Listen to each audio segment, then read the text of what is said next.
త్వరలోనే విడుదల కానున్న కన్నప్ప చిత్రానికి ఊహించని షాక్ తగిలింది. కన్నప్ప హార్డ్ డ్రైవ్ ను 24 ఫ్రేమ్స్ సంస్థలో పనిచేస్తున్న ఇద్దరు వ్యక్తులు ఎత్తుకు వెళ్లిపోయారంటూ ఫిల్మ్ నగర్ పిఎస్ లో ఎగ్జిక్యూటివ్ ప్రొడ్యూసర్ ఫిర్యాదు చేశారు. అదృశ్య శక్తుల ప్రోద్బలంతో హార్డ్ డ్రైవ్ మాయమైందంటూ ఎగ్జిక్యూటివ్ నిర్మాత విజయ్ కుమార్ ఫిల్మ్ నగర్ పోలీసులకు ఫిర్యాదు చేశారు. తమ ప్రాజెక్టుకు నష్టం కలిగించాలనే దురుద్దేశంతో రఘు, చరితలు కలిసి కుట్రలు చేశారంటూ విజయ్ కుమార్ ఫిర్యాదు చేశారు. హార్డ్ డిస్క్ లో 1:30 నిమిషాల సినిమా ఉందని ఫిర్యాదులో పేర్కొన్నారు. కేసు నమోదు చేసుకున్న పోలీసులు దర్యాప్తు చేస్తున్నారు.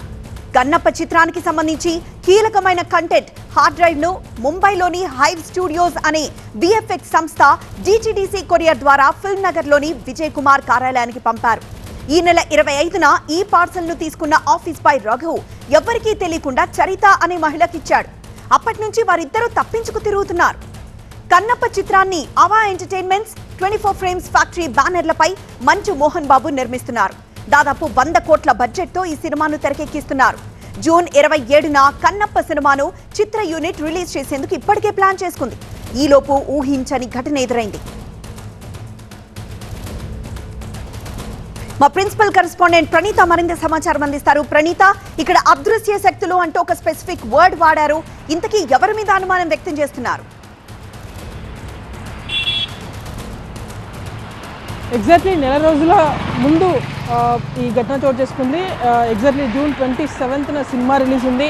సో సినిమా రిలీజ్ ఉన్నటువంటి 1 మంత్ కిందట ఇలాంటి ఘటన ఒకటి జరిగినటువంటి దానికి సంబంధించి కొంచెం కాన్స్పిరసీ ఉందని చెప్పేసి మంచు విష్ణు కావచ్చు, సినిమా యూనిట్ కూడా భావిస్తుంది. ప్రధానంగా ముంబైలో ఉన్నటువంటి ఒక విఎఫ్ఎక్స్ డిజైన్కి సంబంధించినటువంటి స్టూడియోస్, హైవ్ స్టూడియోస్ అనేటువంటి ఒక ఆఫీస్ నుండి సినిమాకి సంబంధించినటువంటి కొన్ని కీలక ఫైల్స్తో పాటు కొన్ని వీడియో ఫైల్స్ సైతం హార్డ్ డ్రైవ్లో కొరియర్ చేశారు. ముంబై టు హైదరాబాద్లో ఉన్నటువంటి ఫిల్మ్ నగర్ 24 ఫ్రేమ్స్ ఫ్యాక్టరీకి ఈ కొరియర్ రావాల్సి ఉంది. అయితే ఈ నెల 25న ఈ కొరియర్ కూడా వచ్చింది. ఆఫీస్లో ఉన్నటువంటి వ్యక్తి రఘు అనేటువంటి పర్సన్ ఆ కొరియర్ని రిసీవ్ కూడా చేస్తున్నాడు. దానికి సంబంధించినటువంటి సిగ్నేచర్ని కూడా ఇప్పుడు పోలీస్ కంప్లైంట్లో వాళ్ళు అటాచ్ చేశారు. సో రఘు అనేటువంటి పర్సన్ చరిత అనేటువంటి ఒక యువతికి, ఆఫీస్లో పనిచేసినటువంటి ఆ యువతికి ఈ హార్డ్ డ్రైవ్ ఇచ్చారు. సో అప్పటి నుండి ఆ యువతి ఆఫీస్కి సంబంధించినటువంటి ఆథరైజేషన్ లేకుండా, ఎవరి పర్మిషన్ లేకుండానే ఆ హార్డ్ డ్రైవ్ని తీసుకొని ఆమె బయటికి వెళ్ళిపోయింది. ఎక్కడికి వెళ్ళిపోయిందో తెలియదు. ఆమెను కాంటాక్ట్ చేసేటువంటి ప్రయత్నం చేసినా సరే పొందలేనటువంటి సమాధానాలు చెప్తుంది.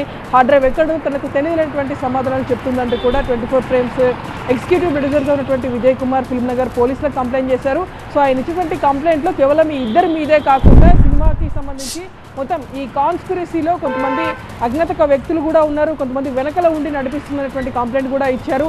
ఎగ్జాక్ట్లీ ఈయన చెప్పినటువంటి వర్షన్కే కొద్ది రోజుల క్రితం భైరవం సినిమాకి సంబంధించినటువంటి ఒక ఫంక్షన్ కూడా జరిగింది. సో ఆ ఫంక్షన్లో మంచు మనోజ్ ఒక స్టేట్మెంట్ ఇస్తూ చరిత అనేటువంటి అమ్మాయికి సంబంధించినటువంటి వర్డ్ని వాడాడు. సో ఆ చరిత ఈ చరిత ఒకటేనా అనేటువంటి దానిపైన కూడా పోలీసులు అనుమానాలు వ్యక్తం చేస్తున్నారు.